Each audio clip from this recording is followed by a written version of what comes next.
NCP Ajit गुट के नेता बाबा सिद्दीकी की हत्या के बाद पहली बार किसी बड़े नेता ने बहुत ही बड़ी बात कही है। उन्होंने सीधे लॉरेंस बिश्नोई को चैलेंज किया है। सांसद पप्पू यादव ने लॉरेंस बिश्नोई को चैलेंज दिया है। वे कहते हैं कि सरकार हमें सिर्फ 24 घंटे दे दे, फिर उसकी गुट को, उसकी गैंग को हम दिखाते हैं कि कैसे चुन चुन कर पूरे दुनिया से ख़त्म करते हैं। उन्होंने अपने एक्स हैंडल से चैलेंज भरे ट्वीट किया है। उस ट्वीट में क्या कुछ लिखा है आपको हम आगे पढ़कर सुनाते हैं। वे लिखते हैं कि यह देश है या फिर हिजड़ों की फौज। शब्दों का चयन देखिएगा, किस प्रकार से सब शब्दों का चयन कर रहे हैं कि देश है या फिर हिजड़ों की फौज। एक अपराधी जेल में बैठे चुनौती दे लोगों को मार रहा है, सब मुख्य दर्शक बने बैठे हैं।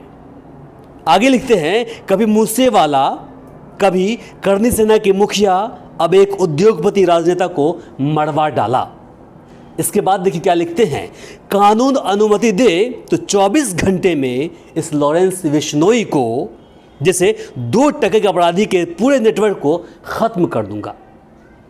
कानून से, सरकार से इजाज़त मांग रहे हैं कि सिर्फ हमें 24 घंटे चाहिए, फिर इनके पूरे जो गैंग है उनको ख़त्म कर देंगे। इससे पहले पप्पू यादव ने एक और ट्वीट किया था। उस ट्वीट में उन्होंने महाराष्ट्र सरकार को आड़े हाथों लेते हुए लिखा था कि महाराष्ट्र में महाजंगल राज। जैसे ही इस हत्याकांड की जानकारी इनको मिली, इन्होंने तुरंत अपना स्टेटमेंट जारी किया और फिर एक्स हैंडल पर भी पोस्ट किया।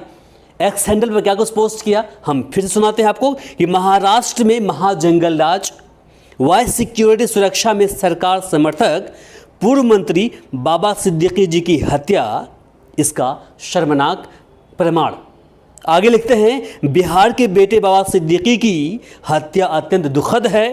बीजेपी गठबंधन सरकार अपने दल के इतने रसूख वाले नेताओं की रक्षा नहीं कर पा रही है, तो आम लोगों का क्या होगा।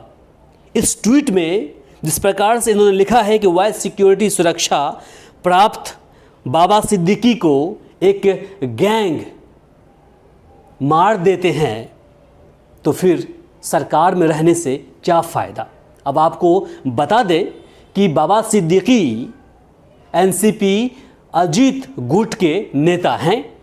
उन्होंने 48 साल बाद कांग्रेस को छोड़कर इसी साल फरवरी में एनसीपी अजीत गुट में ज्वाइन किया था। वही सांसद पप्पू यादव से पहले कांग्रेस नेता राहुल गांधी ने भी इस हत्याकांड पर दुख जताया है, सरकार पर सवाल खड़ा किया है।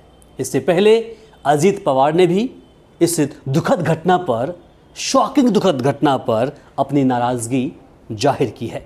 ऑब्वियस सी बात है कि जब सरकार में बने रहने के बावजूद उनके एक बड़े नेता को इस प्रकार से सरेराह गोली मार दी जा रही है और उनकी हत्या की जा रही है, तो सवाल तो बनता ही है।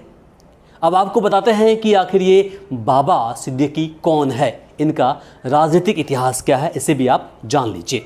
बाबा सिद्दीकी ने 1977 में एक किशोर के रूप में आईएनसी यानी कि इंडियन नेशनल कांग्रेस का दामन थामा था।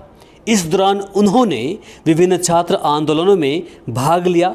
1980 में बांद्रा युवा कांग्रेस के बांद्रा तालुका से महासचिव बने और अगले 2 वर्षों के भीतर इसके अध्यक्ष चुने गए। 1988 में मुंबई युवा कांग्रेस के अध्यक्ष बने। 4 साल बाद वे मुंबई नगर निगम में नगर पार्षद चुने गए और 5 साल बाद फिर से इस पद पर चुने गए।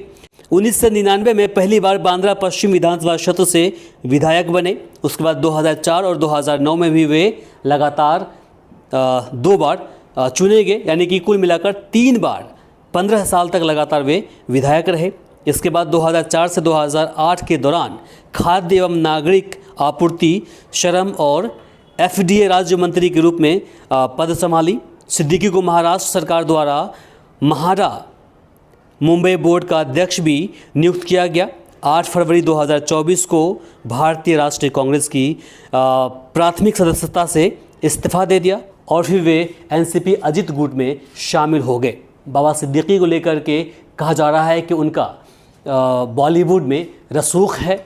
बड़े बड़े दिग्गज जो अभिनेता है उनके ताल्लुकात में रहते हैं उनसे जुड़े हुए रहते हैं, क्योंकि उनका एक जो प्रोग्राम हर साल जो होता है वो बहुत ही मशहूर होता है। वो प्रोग्राम है इफ्तार दावत का। उस पार्टी में बड़े बड़े दिग्गज कलाकार इनवाइट होते हैं, नेतागण भी वहाँ पहुँचते हैं। एक वाक़या 2013 की है, जहाँ सलमान खान और शाहरुख खान के बीच में उन्होंने जो मनमुटाव को ख़त्म किया था, उसी इफ्तार की पार्टी में ख़त्म किया था। इसके अलावा संजय दत्त से लेकर जितनी भी बड़ी हस्तियां हैं फिल्म इंडस्ट्री के अंदर, सभी उनसे जुड़े हुए रहे हैं। और इस घटना के बाद सलमान खान, संजय दत्त सहित कई दिग्गज अभिनेता अभिनेत्री वहाँ पहुँचे उनसे मिलने के लिए। हालांकि उनकी तब तक में अस्पताल के अंदर मौत हो गई थी। और फिर इस प्रकार से अभी इस खबर को लेकर के सभी चिंता व्यक्त कर रहे हैं। बाकी से लेकर आप क्या सोचते हैं कमेंट बॉक्स में लिखकर ज़रूर बताएं। इस वीडियो को अधिक से अधिक शेयर करें ताकि बाकी लोगों तक जानकारी पहुंच पाए।